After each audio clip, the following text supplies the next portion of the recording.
ममता जी अपनी बेटी प्रिया के साथ बैठकर बातें कर रही थी और उनकी बहू रवीना रसोई में उनके लिए चाय नाश्ते की तैयारी कर रही थी कि तभी रवीना का फ़ोन बजने लगा। उसने कमरे में जाकर फ़ोन देखा तो उसकी छोटी बहन टीना का फ़ोन आ रहा था।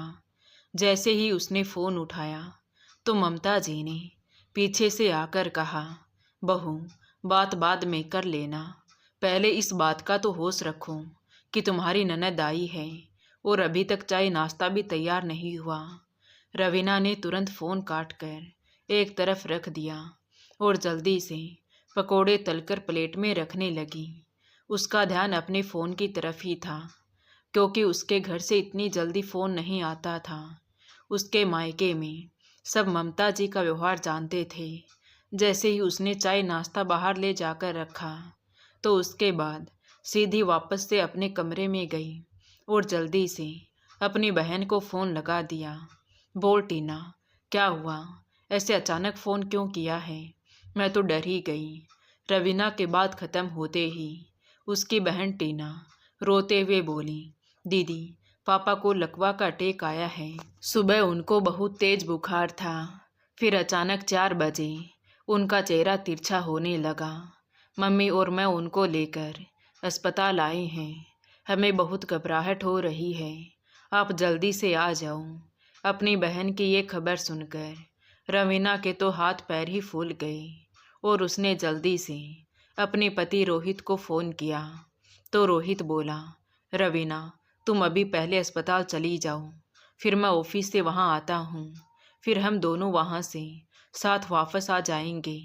रवीना की आंखों में आंसू आ रहे थे। यही एक ऐसा वक्त था जब उसे मानसिक सहारे की ज़रूरत थी, मगर पति ने तो उसे वापस लाने के लिए पहले ही कह दिया।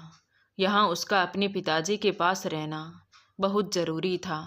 वो ये सब सोच ही रही थी, तभी बाहर से ननद और सास के खिलखिलाने की आवाज़ आई। रवीना ने सोचा कि कैसे जाकर कहें कि उसको अस्पताल जाना है। पिता के लिए बढ़ती फिक्र ने उसके कदम बाहर बढ़ा दिए और वो ममता जी के सामने जाकर बोली, मम्मी जी घर से फ़ोन आया था, पापा की तबीयत खराब हो गई है और उनको लकवा मार गया है। कहते कहते रवीना की आवाज़ भर्रा गई तो एक पल को रुक गई। ममता जी ने आंख निकाल कर कहा, अरे हाँ हाँ, तो अब तुम मुझसे क्या चाहती हो वो बताओ। तो रवीना रोते हुए बोली, मम्मी जी मैंने रोहित को फ़ोन करके पूछ लिया है, मुझे अभी हॉस्पिटल निकलना है। मम्मी और बहन अकेले बहुत घबरा रही हैं। ये सुनकर ममता जी गुस्से में तमतमाते हुए बोली, अरे तेरे जल्दी जाने से क्या उनकी घबराहट कम हो जाएगी? और भागम भाग में जाने की क्या ज़रूरत है? देख नहीं रही क्या कि तेरी ननद आई है? ममता जी के साथ ही रवीना की ननद प्रिया भी बोल पड़ी, अरे भाभी चली जाना, आपको कौन रोक रहा है? पर आप ऐसा करो, खाना बनाकर चली जाओ और फिर आराम से आना। ये सुनकर रवीना हक्की बक्की रह गई। ऐसी स्थिति में भी उसे खाना बनाने को कहा जा रहा था, जबकि खाना वो खुद भी बना सकती थी।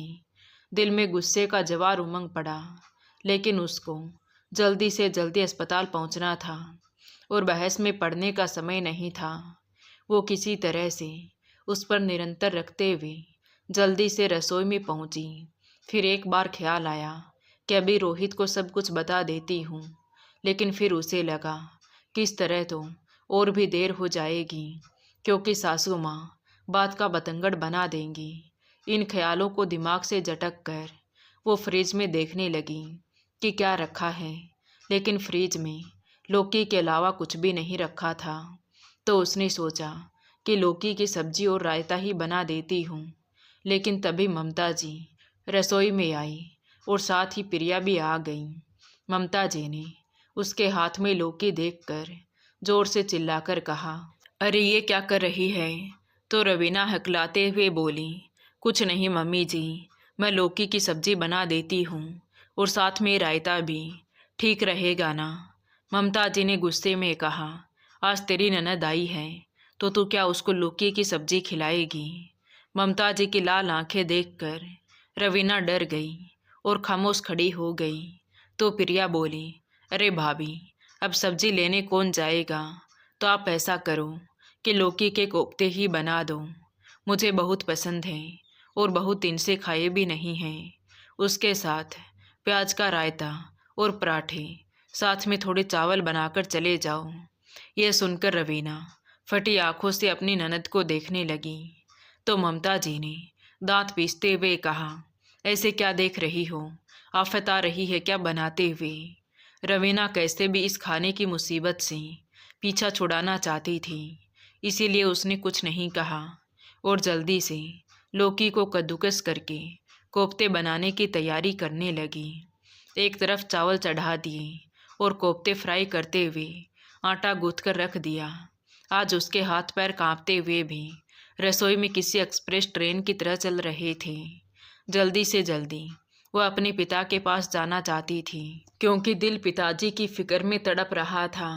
तभी उसे अपनी सासू माँ की आवाज़ आई तो उसको लगा कि शायद वो रोहित से बात कर रही है। कान लगाकर सुनने की कोशिश की तो उसका गुस्सा अपनी सासू माँ पर दुगना हो गया। वो फ़ोन पर रोहित से कह रही थी, अरे तो अपने ससुर को कल देखने चले जाना। आज तो अपनी बहन की फेवरेट मिठाई लेकर सीधा घर आ जा और बहू से कह देना कि अकेली वापस आ जाएगी। एक रात में उसके पिताजी कहीं मर थोड़ी ना जाएंगे। यह सुनकर तो रवीना का दिमाग जैसे फटने को हो गया। कानों में सायरन जैसी आवाज़ आने लगी और हाथ एक पल के लिए रुक गए। मन तो किया कि बाहर जाकर अभी दहाड़ कर कहे कि आपका कोई अपना जब ऐसे तड़पेगा तब आपको पता चलेगा, लेकिन अभी बहस करने का समय बिल्कुल भी नहीं था। इसलिए उसने जल्दी जल्दी रसोई का काम ख़त्म किया और अपना पर्स उठाकर ये कहते हुए निकल गई कि मैं जा रही हूँ। ममता जी को उम्मीद थी कि फिर से रवीना उनके सामने खड़े होकर परमिशन मांगेगी, मगर अब ऐसा नहीं हुआ। जिस तरह से रवीना दनाते हुए निकली, उसे देखकर प्रिया ने भी अपनी माँ के कान भरने शुरू कर दिए। माँ, शादी होने के बाद अपने मायके के लिए कोई इतना मरता है क्या? मुझको ही देख लो, मैं तो सासू माँ से पूछकर आती हूँ। ममता जी कहने लगी, अरे वापस तो इसको यहीं आना है ना, तो बाद में खबर ले लूँगी। अभी हम अपना दिमाग खराब क्यों कर रहे हैं? तू बता कि तेरे भाई से तेरे लिए क्या मंगवाऊँ। इस तरह दोनों माँ बेटी को फर्क ही नहीं पड़ रहा था कि रवीना कितनी परेशानी में है। उधर ऑटो में बैठकर जाती रवीना को बार बार यही ख्याल आ रहा था कि किसी ने उसके पिताजी की हालत के बारे में कुछ पूछा तक नहीं, बस सबको अपने खाने की पड़ी है। ऊपर से बेटे को भी जाने के लिए मना कर दिया। इतनी गिरी सोच है कि ऐसी हालत में भी मुझे पहले खाना बनाने को कहा गया। इन लोगों को तो डूब मरना चाहिए। ये सोचते हुए रवीना बहुत गुस्से में थी। एक तरफ पिता की फिक्र और दूसरी तरफ सास की ऐसी हरकतें, इन सब बातों से परेशान वो अस्पताल पहुंचने ही वाली थी कि उसने संदीप को फ़ोन किया। संदीप, तुम अस्पताल आ रहे हो कि नहीं? संदीप उस समय अस्पताल जाने के लिए निकल रहा था। वो बाइक स्टार्ट करते हुए बोला, रवीना, बस 20 मिनट लगेंगे वहाँ पहुँचने में। कुछ लाना है तो बता दो। रवीना ये सुनकर हैरान रह गई। उसने तुरंत कहा, लेकिन तुम ऑफिस से इतनी जल्दी कैसे निकल रहे हो? तो रोहित बोला, तुम वो सब छोड़ो, ये बताओ कि तुम्हारे पापा ठीक तो है ना? रोहित के इन बातों ने रवीना के कलेजे पर एक बर्फ जैसी ठंडक का एहसास करवा दिया। उसने कहा, बस मैं पहुंचने ही वाली हूँ, तुम भी आ जाओ। इतना कहकर रवीना ने फ़ोन काट दिया। उसके पिताजी को कमरे में शिफ्ट कर दिया गया था। वहाँ पहुँचते ही वह अपने पिताजी से लिपट कर रोने लगी। पिताजी बोल नहीं पा रहे थे। माँ ने बताया कि बीपी हाई होने के कारण ऐसा हुआ है। रवीना पिताजी को समझाने लगी, पिताजी चिंता मत कीजिए, इसी चिंता के कारण आपका बीपी हाई हुआ है। आधे घंटे के अंदर रोहित भी वहाँ आ गया, जिसके हाथ में फल और जूस देखकर रवीना की आंखों में उसके लिए और स्नेह उतर आया। जब से सास की बात सुनी थी तब से तो उसे यही लग रहा था कि रोहित अपनी माँ की बात सुनेगा, लेकिन आज रोहित ने साबित कर दिया था कि वो अपनी माँ के जैसा नहीं है। रोहित ने भी उसके पिताजी का हालचाल पूछा और उनको जूस पीने के लिए कहा। अपने पिता के प्रति उसका सम्मान और चिंता देखकर रवीना का दिल गदगद हो रहा था। रवीना की माँ तो बार बार यही कह रही थी कि भगवान का शुक्र है कि हमको आप जैसे दामाद मिले हैं। तो रोहित बोला, आप चिंता मत कीजिए माँ, दामाद नहीं हूँ, आपका बेटा हूँ। आज रवीना यही रहेगी और कोई भी ज़रूरत हो तो मुझे फ़ोन कर दीजिएगा, मैं 20 मिनट में आ जाऊँगा। बल्कि आपको तो मुझे दिन में ही फ़ोन कर देना चाहिए था। रवीना की मम्मी तो इतना सुशील दामाद पाकर धन्य हो रही थी, लेकिन रवीना के दिल पर अभी भी एक भारीपन था। उसे वो सब कुछ याद आ रहा था जो उसने घर पर सुना था। उसने अपनी माँ से कहा, माँ, घर पर दीदी आई हुई है, उसके लिए आज तो मैं चली जाती हूँ, वरना सासू माँ को अच्छा नहीं लगेगा। कल दोबारा आऊँगी तो यही रुक जाऊँगी। रोहित ने भी रवीना को रुकने के लिए कहा, मगर रवीना नहीं रुकी और रोहित के साथ घर चली आई। रोहित ने रवीना को घर के बाहर छोड़कर कहा कि मैं अभी 1 घंटे में आता हूँ, माँ से मत कहना कि तुम मेरे साथ आई हो। ये सुनकर रवीना का मुंह खुला का खुला रह गया और रोहित बाइक स्टार्ट करके चला गया। घड़ी में जाकर देखा तो 8:30 बज रहे थे। ममता जी ने रवीना को देखते ही कहा, ये तेरे आने का समय है। रवीना ने कुछ नहीं कहा और सीधे अपने कमरे में चली गई, लेकिन पीछे से देखा कि ममता जी रोहित को फ़ोन लगा रही थी। बेटा, आज तुम अभी तक नहीं आया। रवीना समझ गई थी कि रोहित ने अपनी माँ से झूठ बोला है कि वो मेरे पिताजी को देखने अस्पताल गया था। 1 घंटे बाद रोहित जब घर आया तो उसके हाथ में अपनी बहन की पसंद की मिठाइयाँ थीं और साथ में आइसक्रीम भी। रोहित ने रवीना को आवाज़ लगाते हुए कहा कि रवीना, लो, इसको फ्रिज में रख दो। मम्मी, आज तो ऑफिस में बहुत काम था, इसलिए आने में देर हो गई, लेकिन मैं मिठाई लाना नहीं भूला। आखिर मेरी दीदी आई है। ये सुनकर ममता जी के चेहरे पर एक बड़ी सी मुस्कान आ गई और वहाँ बैठी प्रिया भी झट से बोली, अरे, आखिर मेरा भाई जो है तो भला भूल कैसे सकता था। ये बताओ, मेरी पसंद की ही मिठाई लाया है ना? तो रोहित ने मुस्कुराते हुए कहा, चिंता मत करो, आपकी पसंद की ही मिठाई लाया हूँ। रवीना मिठाई और आइसक्रीम फ्रिज में रख रही थी और सब कुछ सुन रही थी। तो वो इस बात को सुनकर सोच रही थी कि किस तरह से रोहित ने बात को संभाला है, लेकिन वो सुबह की बात को रोहित से हर हाल में बताना चाहती थी, इसलिए रात को उसके कमरे में आने का इंतज़ार कर रही थी, जबकि वो अपनी माँ के कमरे में बैठा बहन से बातें कर रहा था। जैसे ही वो कमरे में आया तो उसने रोहित को सारी बात बताई और रोते हुए बोली, रोहित, तुम्हारी मम्मी को ये सब कहते हुए शर्म नहीं आई कि इसके पिता कहीं मर थोड़ी जाएंगे। खाना तो मम्मी जी भी बना सकती थी ना, मगर इतने दुख में भी मैं खाना बनाकर गई, मगर इन लोगों को मेरे दुख का जरा सा भी एहसास नहीं हुआ। रोहित बोला, रवीना, देखो, मैंने तो कोई गलती नहीं की ना, माँ को मैंने इसलिए नहीं बताया कि बेकार का झगड़ा होगा। रवीना को गुस्सा आ रहा था कि आखिर तुम घर में कब तक नहीं बताओगे, मुझे तो कल भी हॉस्पिटल जाना है और कल मैं वहीं रुक जाऊंगी। तो रोहित ने कहा, ठीक है, माँ को मैं समझा लूँगा। अगले दिन सुबह सुबह ही रवीना ने उठकर घर का सारा काम खत्म किया। उसने अपनी सास के सामने ही कहा, रोहित, आप मुझको हॉस्पिटल छोड़ देना और आज मैं वहीं रुकने वाली हूँ। तो ममता जी तुरंत बोली, अरे, वहाँ रुकने की क्या ज़रूरत है, अस्पताल में तो एक आदमी ही रुक पाता है, और फिर तेरी बहन और माँ तो है ना। ये सुनकर रवीना ने रोहित की तरफ देखा तो रोहित बोला, माँ, उसको अपने पिता की चिंता है, अगर इसके वहाँ रहने से उन लोगों को अच्छा लगता है तो क्या परेशानी है। कठिन समय में एक दूसरे का साथ देना ही चाहिए, और फिर ये तो उनकी बड़ी बेटी है। रोहित के आगे ममता जी भी फिर कुछ नहीं बोल पाई। रवीना ने जल्दी से रोहित को टिफ़िन दिया और अपना पर्स उठाकर बाहर आई तो उसका फ़ोन बजने लगा। उसने जल्दी से फ़ोन निकाल कर फ़ोन देखा तो बहन का ही फ़ोन था, लेकिन उसने जैसे फ़ोन उठाया तो उसके रोने की आवाज़ आई और रवीना के हाथ से फ़ोन छुटकर नीचे गिर पड़ा। रोते रोते रवीना निढाल सी होकर ज़मीन पर गिर गई। ये देखकर ममता जी चिल्लाई, अरे ये क्या नाटक कर रही हो? कुछ बोलेगी या रोती ही रहेगी? रोहित उसको बार बार पूछ रहा था, क्या हुआ रवीना? पापा चले गए रोहित। उसके मुंह से ये सुनकर कुछ देर के लिए घर में सन्नाटा पसर गया। फिर रोहित ने उसके कंधे पकड़कर सहारा देकर उठाया और कहा, चलो अब जल्दी से पहुंचते हैं। रवीना रोना बंद करो और जाकर अपनी माँ को संभालो।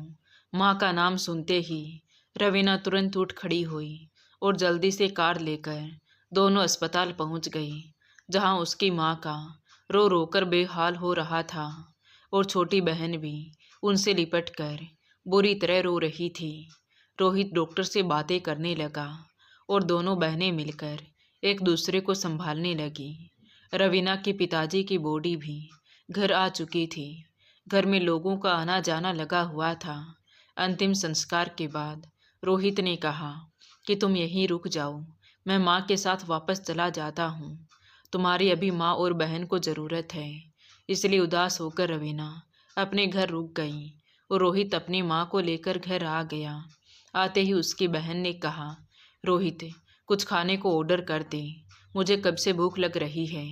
ये सुनकर रोहित को गुस्सा आ गया। अरे भूख लग रही थी तो कुछ बना सकती थी ना, इतने लोगों का ससुराल संभालने वाली क्या अपने लिए कुछ खाने को नहीं बना सकती? यह सुनकर प्रिया गुस्से में बोली, मायके में कौन लड़की खाना बनाती है? मैं तो तेरा इंतजार कर रही थी, अब जल्दी से ऑर्डर कर दे। रोहित ने गुस्से में अपनी माँ की तरफ देखकर कहा, देख रही हो माँ, ऐसी हालत में भी दीदी क्या बोल रही है? तो ममता जी उल्टी रोहित पर ही भड़क गई। अरे कौन सी हालत, उसके पापा ही तो गए हैं, हमारे घर से कोई थोड़ी गया है जो यहाँ खाना नहीं बनेगा या फिर हम ऑर्डर नहीं कर सकती। अब क्या हम जिंदगी भर उसके पिताजी का शोक मनाते रहेंगे? अपनी माँ की बातें सुनकर रोहित का दिल टूट सा गया कि आखिर अपने पति के गम में 6 महीने तक आंसू बहाने वाली औरत किसी और के लिए ऐसी बातें कैसे कर सकती है? आखिर क्यों दूसरों का दुख उसको समझ में नहीं आ रहा है। रोहित ने खाना ऑर्डर किया और अपने कमरे में चला गया। ममता जी ने प्लेट लगाकर रोहित को दी, मगर रोहित ने खाने से मना कर दिया और उधर रवीना का भी यही हाल था। मुंह में एक कोर तक नहीं जा रहा था, लेकिन ममता जी तीसरे दिन ही उसको फ़ोन करना नहीं भूली। घर कब आने का इरादा है बहू, या फिर हमेशा वही रहना है? रवीना ने सबके सामने फ़ोन रिसीव किया था, लेकिन सबके सामने अब जवाब नहीं दे पा रही थी। आंखों के आंसू सब बयां कर रहे थे, इसलिए वो उठकर कोने में जाकर बोली, मम्मी जी आज तो तीसरा ही दिन है।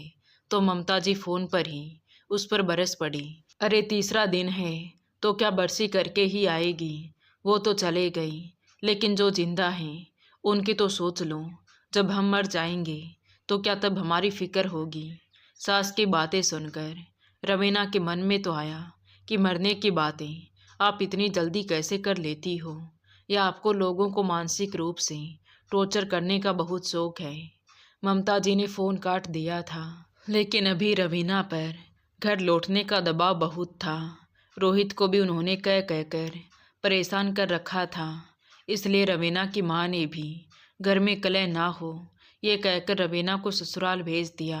शाम को जब रवीना अपने पति रोहित के साथ ससुराल पहुंची तो ममता जी देखते ही कहने लगी, बहू दुनिया में आना जाना तो लगा ही रहता है, तो इसका मतलब ये नहीं है कि तुम लोगों की चिंता और फिक्र करना ही छोड़ दो।